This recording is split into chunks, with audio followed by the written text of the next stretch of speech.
I'm here today with Olia Kinoti, Managing Director of African Oasis Safaris, to talk about wildlife safaris.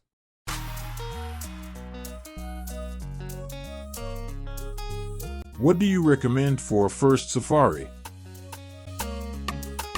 I think depending on the time that you have available, you probably want to visit at least a few parks for safari just to have a good comparison. But if time is tight and I'm looking at Kenya only at the moment, I think I would recommend Samburu National Park as your first safari experience. And the reason for saying that, it is the place with the most density of wildlife. And although density of wildlife in any park in Kenya is very, very high and higher than in some of the other African countries, Samburu really stands out in terms of, what you see there, how quickly you see it, and how often you see it, right? So you get, you do feel like you're in a movie surrounded by animals, and you see zebra on one hand and giraffe on another hand, and you don't even have to look for it for too long. Is there an ideal time to go on safari? Not really. So Kenya is located right on the equator, so we do have great weather all year around. That being said, we do have rain season in March and April where it can be just a little bit more wet. However, I wouldn't say that it's a bad season to visit, because during that season everything gets greener. So it is, you see green grass as opposed to yellow grass. It's just a slightly different experience. But temperature-wise, it's warm temperatures year around.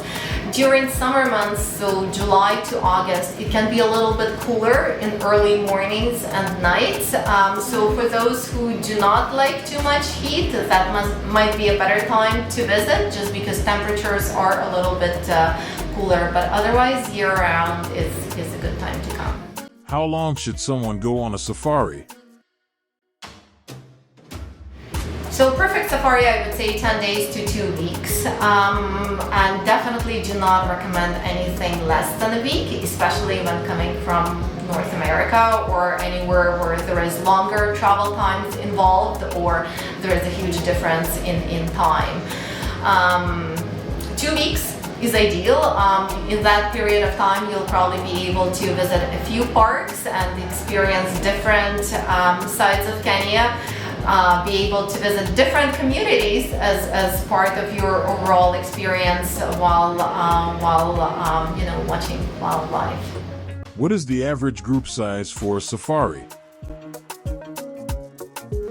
So we specialize in small groups, and I would say 10 to 12 people is ideal, and we do not necessarily encourage more than that.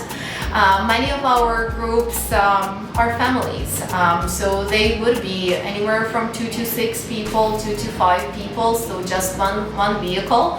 But if there are bigger groups, friend groups, or family groups, we do have families who come for weddings or who come for special occasions, and they might be bigger than 10 to 12 people. They might be 20, 30 people, you name it. We can definitely accommodate it, but the preferred size is definitely a smaller group, so it's more customized, more unique experience, and more attention to everybody who's visiting.